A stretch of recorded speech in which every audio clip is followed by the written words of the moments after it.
Hi everyone, my name's Beth Rigby. I'm from Sky News. I used to be a media editor at the Times briefly, so I'm au fait with this sector. This is the final panel for today, and I'm delighted to be there, and it's on something that everyone's talking about all the time, how to regulate the internet and protect audiences in a digital age. And we've heard today, haven't we, how much impact the West Coast giants are having on the UK TV sector. But it's not just the well-funded competition that's causing concern, it's also the harmful content on some of these large online platforms. And policing and regulating the internet is one issue that does unite the very competitive TV sector, with the BBC, ITV, Channel 4 and Sky all signing a joint letter recently calling for new regulation of tech giants. And it's not just necessarily the industry operators that think something must change. Earlier today, Ofcom published a discussion document on internet regulation, which I'm sure Sharon White will talk about after this panel. But just to focus the mind, a couple of stats from that I read earlier.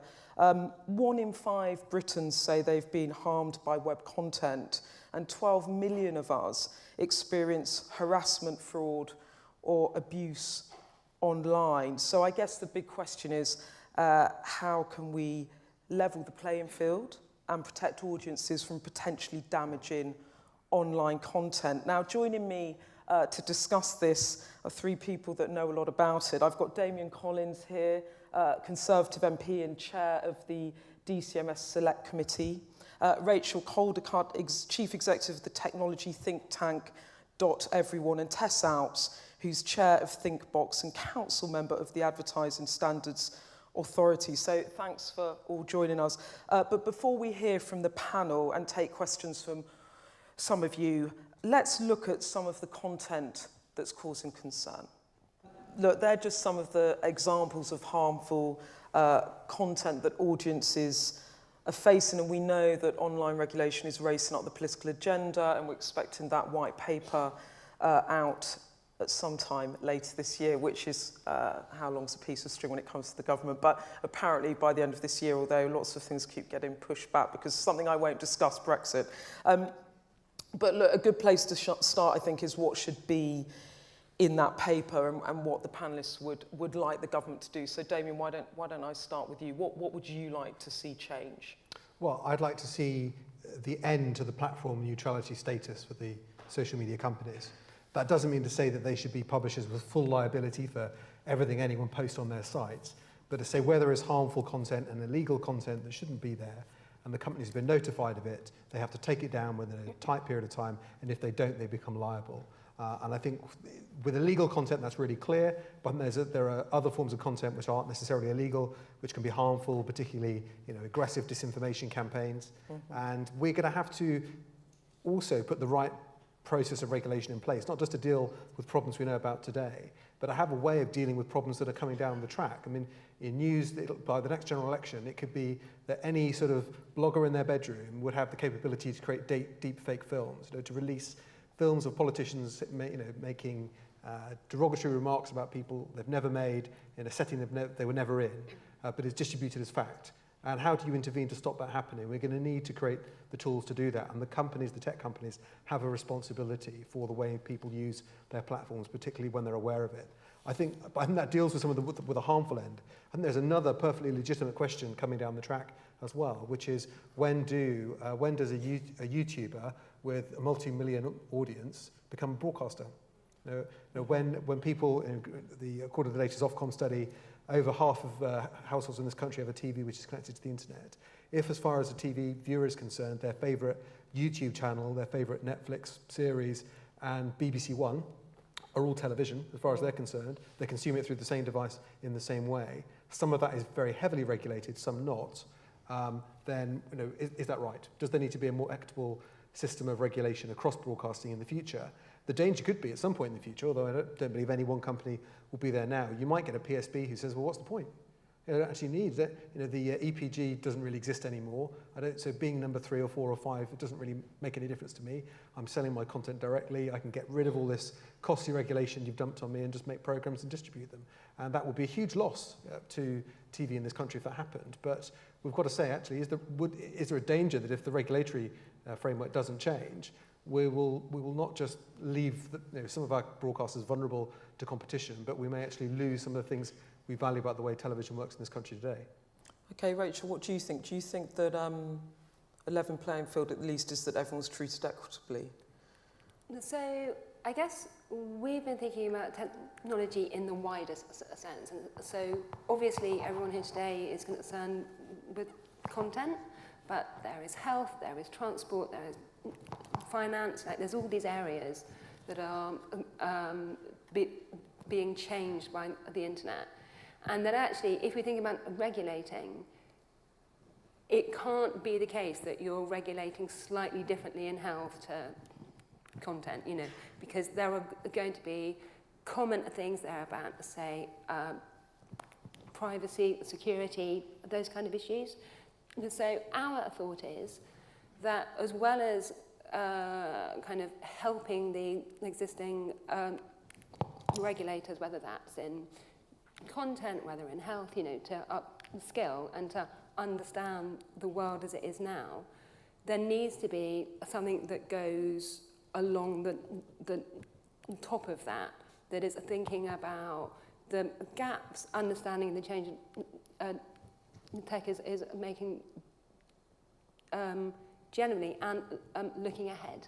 Because at the moment, we're really looking back, and I've been really aware today, like a lot of the things I've heard about tech have been, this has happened, and actually the thing that is interesting is that things that are about to happen, and there needs to be a regulatory world that's able to handle that too.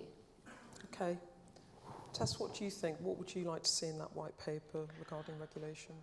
I think it's very important that we look at the internet as a public asset. It's a global public asset that needs to be managed for the benefit of everybody.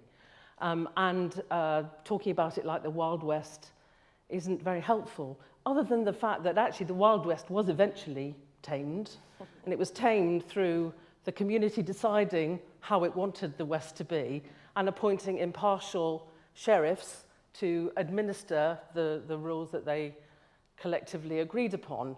And I think that's what we're really missing. So lots of these internet companies do have their own rules, but so do gangs. That's how gangs operate. What we need is a commonly agreed way of using this fantastic asset, this amazing technology, and then it needs to be regulated impartially. I mean, I could go on if you want about self-regulation, because obviously in this country, our newspapers are regulated in a self-regulatory way. So that was actually what I was going to ask next, which was, do we move to creating new laws, or do we give these companies a bit more time to self-regulate? Is there an argument that when David Cameron did his big I want to clamp down on child pornography online, did it work? Does self-regulation work, or do you think that the time is up? And I'll start with you, Tess, we can go along the panel. Sure. Well, I'm sure the newspaper industry would say that their self-regulation does work. I'm not sure all readers would completely agree with that. But of course, where they are is much better than where we are with the internet. At least, there is a code that all newspapers agree to abide by. There's systems of redress that people who've been wronged, and all their content gets mediated by an editor, including their advertising content. Advertising is my game, if you like. Can I just, first of all, lots of people have mistakenly said today that advertising online is not regulated. It is the only bit of the internet in the UK that is properly regulated. The ASA governs all advertising online, paid for, and brand websites. And I think more than half of all complaints to the ASA are about online ads. 88% of complaints that are upheld are about online ads. So that's, in a way, that's brilliant. That's self-regulation working. The slight problem is that the companies that are earning the money from online advertising don't necessarily contribute the money that it takes to regulate them as much as they should. They're getting much better. Google and Facebook have made voluntary payments. They are being more helpful. But one of the problems is that they don't pre-vet the content. And I think we're going to get back to this as the single biggest issue, both for content and advertising. There's no pre-vetting. So it's not good enough to wait for somebody to complain about it. A lot of harm has already been done. And we need, I'm afraid, these companies to take that responsibility. But Rachel, if advertisers online self-regulate, newspapers self-regulate, can't the internet self-regulate? Is it doable? The thing is that because the industry is very heavily skewed, there's the big players who are extremely big, and then there's everybody else. And so how do you make regulation work in a way that isn't Google, Amazon, Facebook, Apple, who then making the rules, you know, and that actually, if what we're interested in is competition, if we're interested in the vibrancy, then actually it needs to work for the smaller companies. And that really the challenge is, you know, I think the way to get to better content is about regulating the business model, less about moderating. You know, moderating is tidying up after the fact. It's that actually, how do you make it less desirable to incentivize people to do these things? And how do you, you know, and so it's a kind of regulating industry is not going to want to do to itself, and I don't think it can do it well. Okay.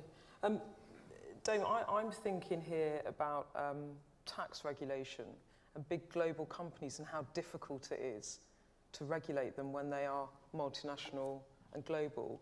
Do you think there's the same problem for a UK legislator when it comes to tech giants? No, because you have to comply with the law in the countries in which you trade, and it's up to the government to establish what those laws should be. I mean, one of the big differences between social media and the traditional media is if you don't like something in the Times, ultimately you can take action against the editor of the Times. The editor is responsible for what's in the newspaper. The advertising model worked because the TV stations got together and said, if you want to run ads on our stations, these are our rules. And they treat brands equitably, and they have bodies that oversee those rules.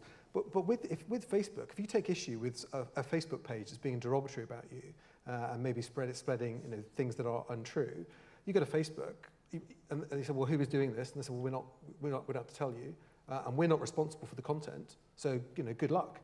And that's the problem. That's why. And the issue for me, in terms of self-regulation here, doesn't work. Is that most of the harmful content that we discussed is already in breach of their own community guidelines. There'll be plenty of investigations people will have seen where a journalist posing as a member of the public has submitted harmful content to a tech company. It's not taken down. Then when they reveal that they're actually a journalist, then all of a sudden it is. When we were doing our inquiry into disinformation and we took evidence from Facebook, we were talking to them about the ads run by the Russians during the presidential election. Now, these were ads that the Facebook ad check team didn't spot. That actually was a federal offence had been committed by someone paying in rubles to run ads, political ads in America, doing it from St. Petersburg. They never spotted that. They didn't spot it for a year afterwards. When they were finally asked to look for it, they found it. And their response to that was, well, no one asked us to look. And if we'd have looked, then of course we'd always cooperate with an investigatory authority. Imagine if you were a bank and said, well, we've seen this, we've got this customer, we're pretty sure he's a money launderer, very suspicious pattern of activity. If we'd ever been asked to, give that information to the authorities, of course, we would have done it, but no one ever asked us to. Now, of course, you can't, the financial sector doesn't work like that for a good reason. The banks have a responsibility, and law has made them responsible. The history, I think, of dealing with the tech companies, and I think there'll be lots of people in this room who would probably sympathise with this, be it on copyright, be it on harmful content, be on whatever, fake news, whatever it is. Without the real threat of legislation, they don't move unless it's a commercial incentive for them to move. And the purpose of legislation is to create a framework that says, really, if you don't behave responsibly, then these are the sanctions that will be applied to you. Sorry, that's my long run for answering your question. And if you want, can it work? That it does in Germany. In Germany, the tech companies have to comply with content that's in breach of Germany's hate speech laws. They have to take down any content that's accessible to people in Germany using services like Facebook, and they do it. And since it became mandatory in January, Facebook's compliance rate with tackling hate speech has gone from about 65% to 100%. About 1 in 6 people in the world who work checking content on Facebook do so focused on the German market. So they've invested in making sure they comply with the law because they were told that's what they had to do. And I think what we have to establish here is a framework for our own laws where we set these responsibilities in law.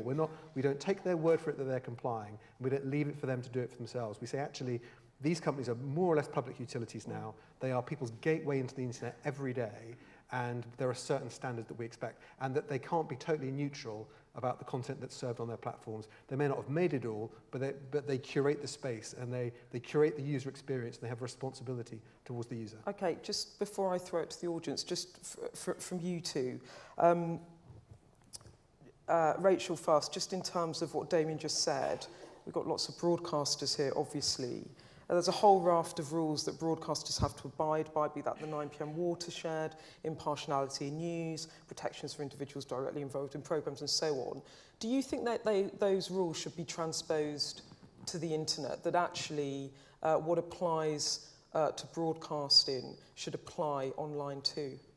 So one of the things that makes that complicated is, as I was saying, the breadth of the internet. So it means that you know, in the context of big services, you have to comply with, say, transport regs and health regs and content. You know, like there's lots of different things that are stacking up that are then that becomes very hard to regulate because there are too many things.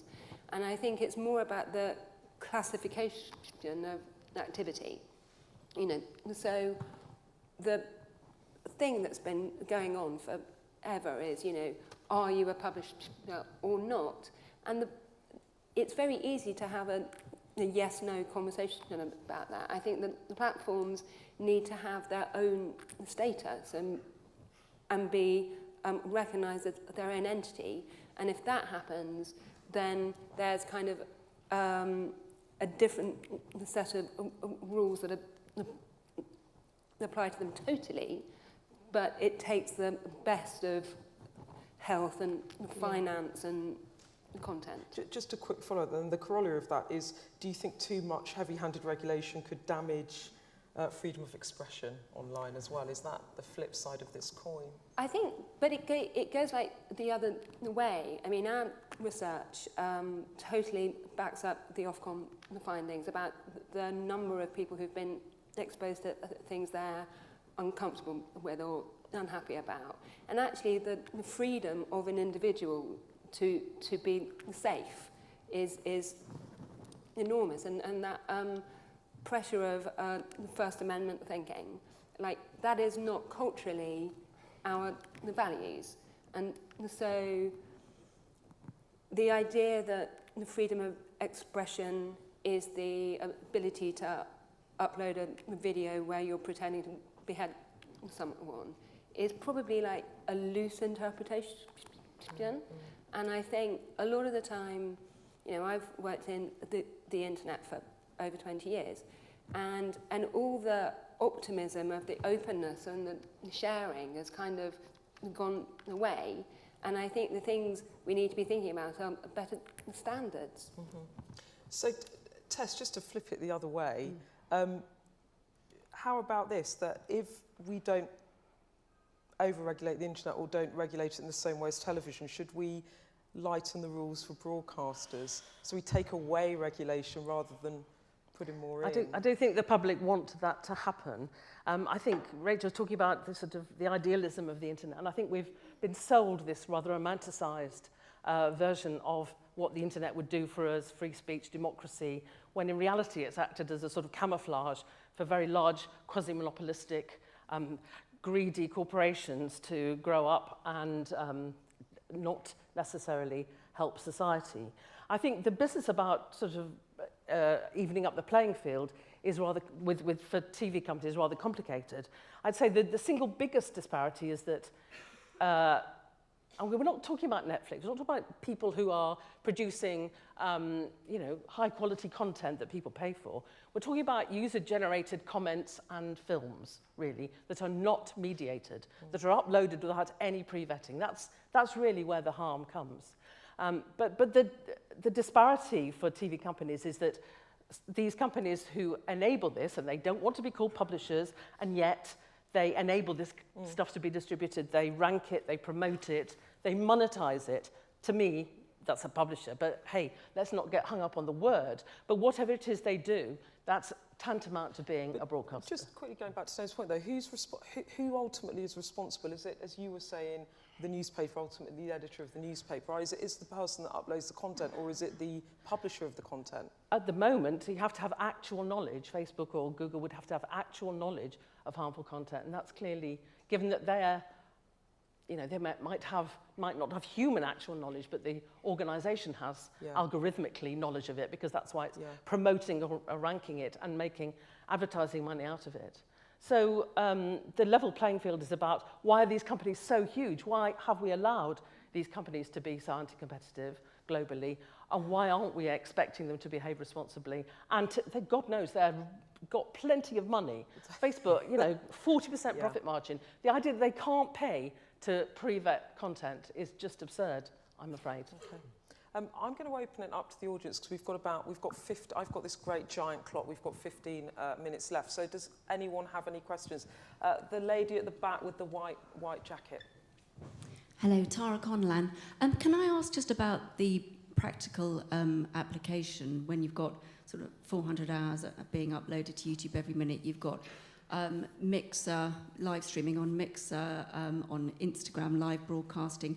Do you think the tech companies have to have put it back on the uploaders, so they have to sign some kind of set of rules before they upload? And also, is there some responsibility also on the manufacturers, or say Sky? I've got a smart TV, I don't want my children roaming around YouTube, and I had to go through and disable that on Sky, and I'm not getting that time that I spent on that back.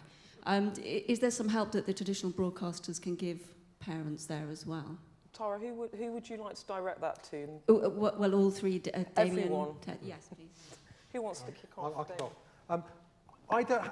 I take your point about the volume of stuff being uploaded.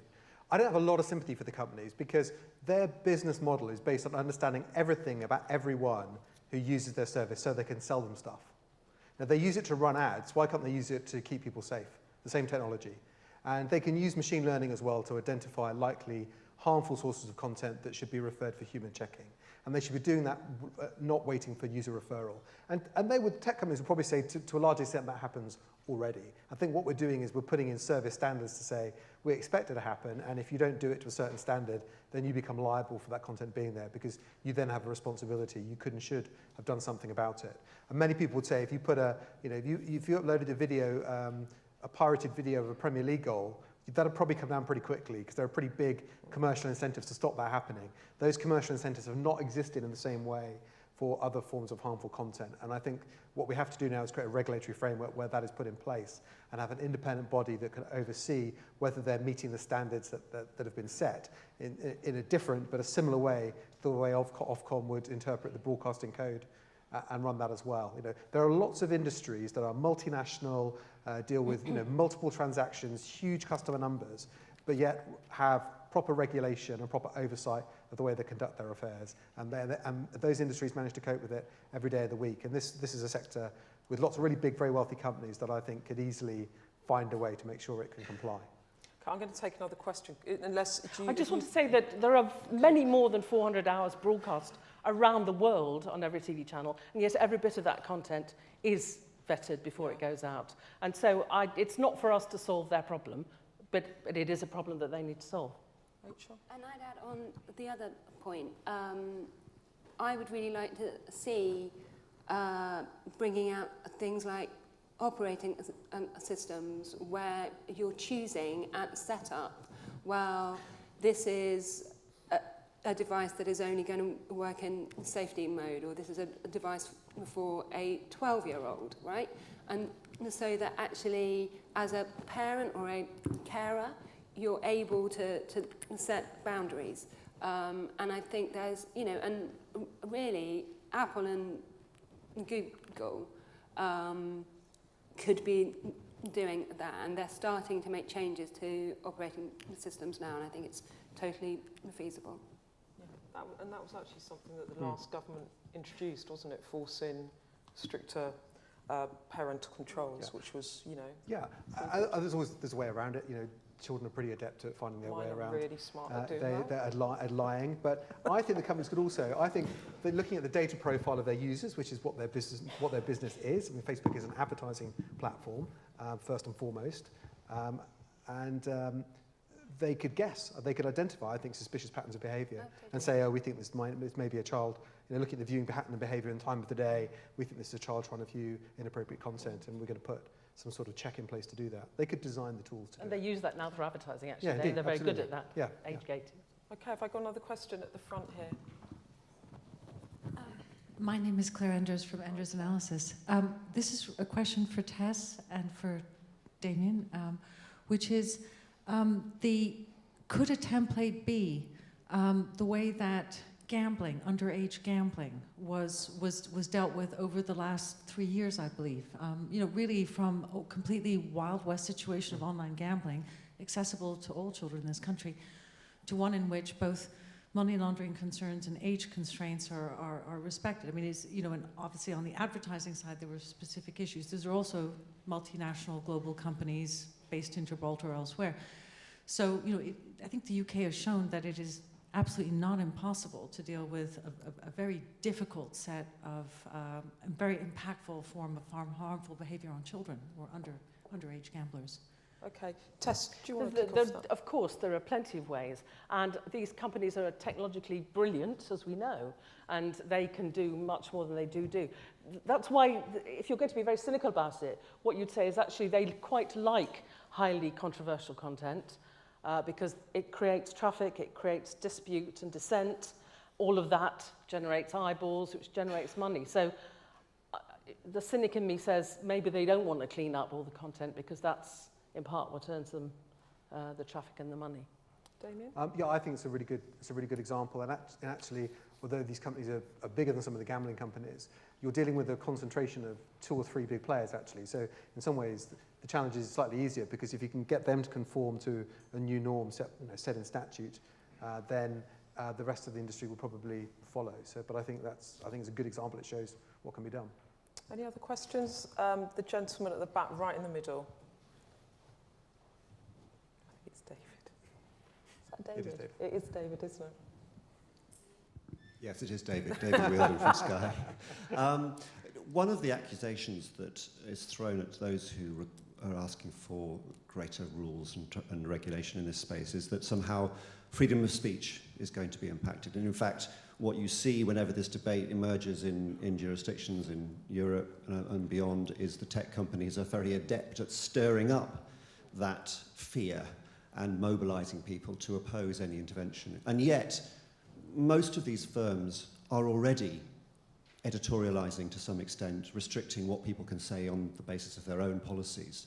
So isn't it actually the case that oversight and transparency of their policies is a means of ensuring there is more effective freedom of speech rather than less of it? And should we not be making that case more loudly so that they don't stymie any effort to bring this world into some sort of order?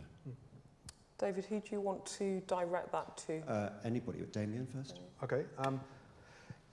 A lot of what we're talking about here, I mean, I agree with the sort of premise of your question, but a lot of what we're talking about here is informing the user, making it harder for people to mislead users. Now, the harmful, illegal content, I think we could all agree, shouldn't be there. The tech companies would agree it shouldn't be there. But when you start to get into other issues like disinformation, you're actually designing tools to say, if someone's running a community page claiming to represent an anti-fracking campaign in Yorkshire, but actually that page is being run by someone in St. Petersburg who's linked to the Russian gas industry, should you have a right to know that information? And can we put tools in place which make it easier for people to identify likely sources of disinformation because of the way in which the accounts have been set up and have been run? So I don't see this as an attack on free speech. I see this as an attack on bad stuff that shouldn't be there, and actually designing tools that empower the user and make it easier for them to determine whether they put a great weight or not much weight at all on stuff that they see online.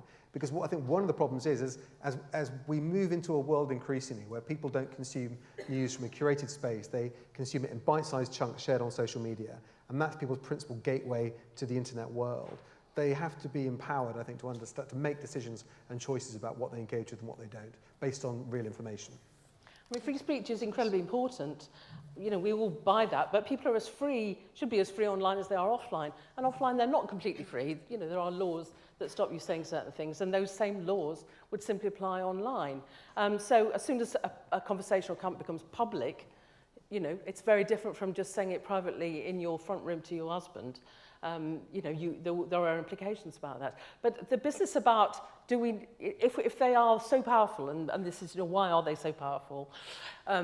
We do need to know that that they're not suppressing some, you know, some information that perhaps the public ought to get. So we need sort of algorithm auditing. The way that we have a food standards agency, we need an algorithm standards agency which can find out exactly in a transparent way how these companies are serving information to us, whether true or false.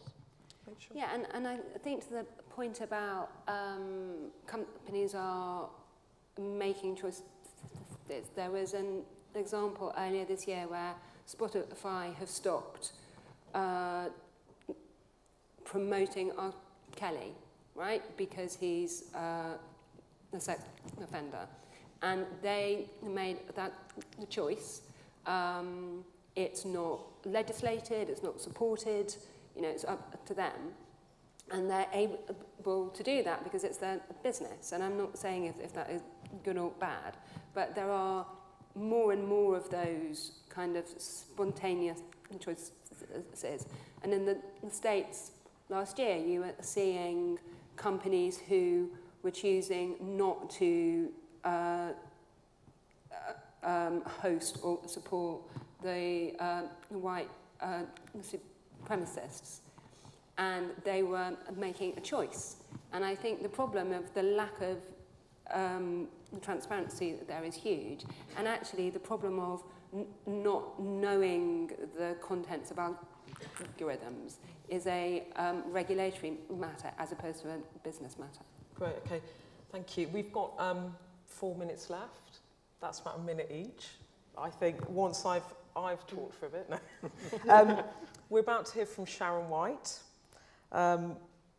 So this is your chance to let her know what you think Ofcom should be doing about this. What role should Ofcom be playing, and what would be your message to the regulator? And I'm going to run down the panel, so I'll start off with you, Daniel. Yeah, well, we talked a bit about this in our Select Committee report, the interim report on disinformation.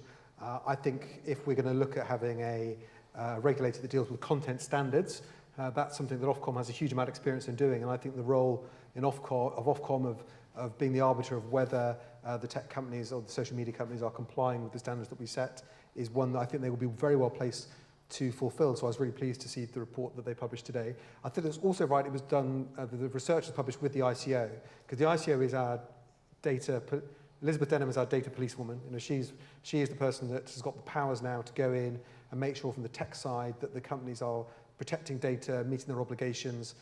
She can go in and seize data to support her investigations. So I think both the ICO and Ofcom have different complementary roles to play. I think we could create in this country one of the best regimes for protecting citizens' rights online of anywhere in the world. Okay, thank you. Rachel. Yeah, I think it's about what is the support, resource, the skills that Ofcom needs. And one of the things I worry about is, are there enough people who know enough about how it works to regulate? You know, and there needs to be investment in Ofcom to achieve that, I think. Sorry, it's an important point, Barbara, really quick. And that's why we should look, as the banks pay a levy to fund the FCA, I think the tech companies should pay a levy to fund the ICO, and maybe Ofcom, if Ofcom take on some of that work too. Tess, what's your view? It's your 60-second elevator pitch, literally. I'd like Ofcom not to see the internet as some sort of alien place. In fact, they already regulate plenty of services that use the internet, and one day maybe broadcasting will stop and all TV will be delivered via IP. So it's a very important issue they tackle. The advertisers are a very powerful lever in this. These, as you say, Facebook, Google are basically advertising companies, and pressure from advertisers have created various reforms this year. But what would be more important is for Ofcom to set standards, to set rules, because most advertisers would not wish to support companies who broke those rules. Even if Ofcom themselves couldn't impose those rules, advertisers would observe those rules, and that would would bail out a lot of water, even with a leaky bucket.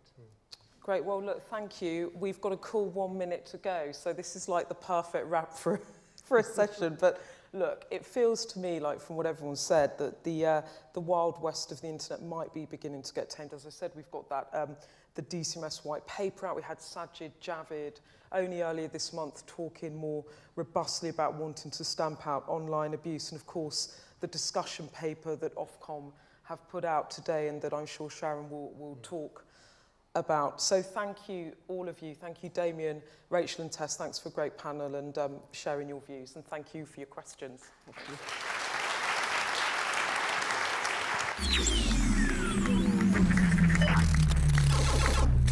you.